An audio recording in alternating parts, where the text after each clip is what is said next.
People who love staying up late finally no longer need to sleep. A man suddenly collapses off the couch. His friend rushes over to check on him, but the man isn't breathing. He tells his friend to call for help, but every time they dial, the line is busy. The man runs into the bedroom looking for more help, but finds his friends and girlfriend already asleep. He tries to wake them, but they've also stopped breathing. Panicking, he covers his mouth and nose with a piece of clothing. Thinking there might be a gas leak, they load the 3 bodies into a car and rush to the hospital for help. But as soon as they enter the hospital, they see beds lining the hallway. They find a nurse and ask for help. The nurse checks the bodies and confirms they're already dead. But since it's not yet official working hours, there are no other medical staff available, so they have to leave the bodies outside for now and wait inside the hospital. Across from them, a father and daughter are also waiting. The daughter gives her father a sip of alcohol. She tells him to rest for a few minutes, but after a while, the man notices the older man foaming at the mouth. He calls out to him. When there's no response, he shakes his shoulder, but the man's head drops forward, and he seems to be dead too. The nurse takes one look, then rushes into the break room to get help, but finds her co-worker has also stopped breathing. What happened?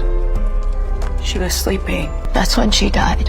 When the nurse calms down, she suspects someone has poisoned the hospital, but all calls to the police are still met with busy signals, so they decide to drive to the police station themselves. On the way, the nurse suddenly sees something and orders the man to stop the car. The streets are completely empty. She pulls out a gun and fires a shot into the air, but even after several minutes, no one comes out, so they go into a nearby house to check, and discover many people have died in their sleep. The entire street is lifeless. The nurse believes it's a virus, and right now, the most urgent thing is to warn anyone who's still awake. The man thinks of the late-night radio station, so they drive there quickly, but when they arrive, they discover the radio host is already dead. Meanwhile, the man runs desperately to his girlfriend's house to warn her, but as soon as he enters, he's attacked.